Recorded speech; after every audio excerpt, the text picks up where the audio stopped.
but I don't like buying tools anymore. What I much prefer to do now is to actually make the tools that I use as much as possible.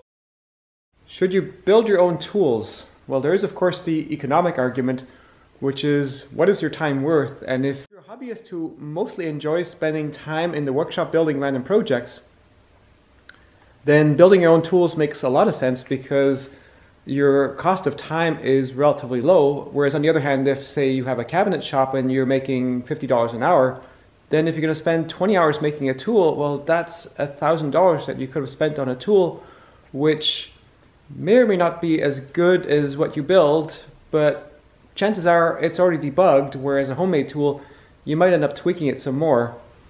Then of course there is, can you even get the tool that you want? For instance, something like this belt sander, edge belt sander like that size, I'm not even sure if I could buy that if I wanted one of those.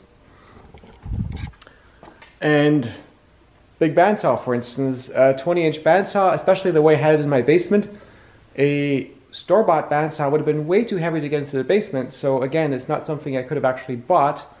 Or a panther rotor, until not long ago, you couldn't buy that either. So if you want something very custom, then that also changes the buy versus build.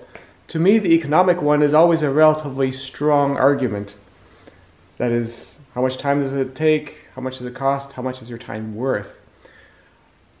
There is a certain case if you're a hobbyist when building it does not make any sense, and I get this question from time to time, which is, how long does it take to build a bandsaw and how much do the materials cost? That tells me that you're somebody who really wants a bandsaw and sees building one as an obstacle as opposed to a quest or a thing that you're passionate about.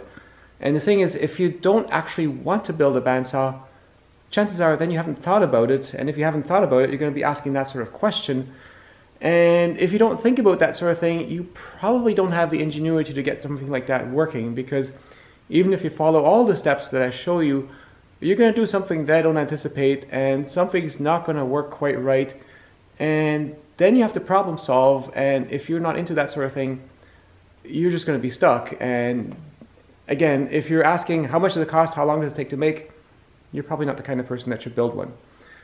If you're a hobbyist, if you're thinking about, oh yeah, I could use that motor, and I would do this differently, and oh, that's a clever thing.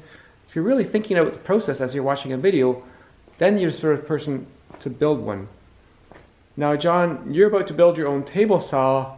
That's something I'm a little bit more skeptical about, because for a table saw, there is a whole lot of parts, especially this whole tilt mechanism that allows the saw blade to go up and down and tilt. That is something that's very difficult to realize out of wood. And having a cast iron table with a nice slot in the metal is something that I also value. So I never considered the idea of building a good table saw out of wood. Certainly something to compete with a job site saw, yes, that's doable because job site saws aren't that good.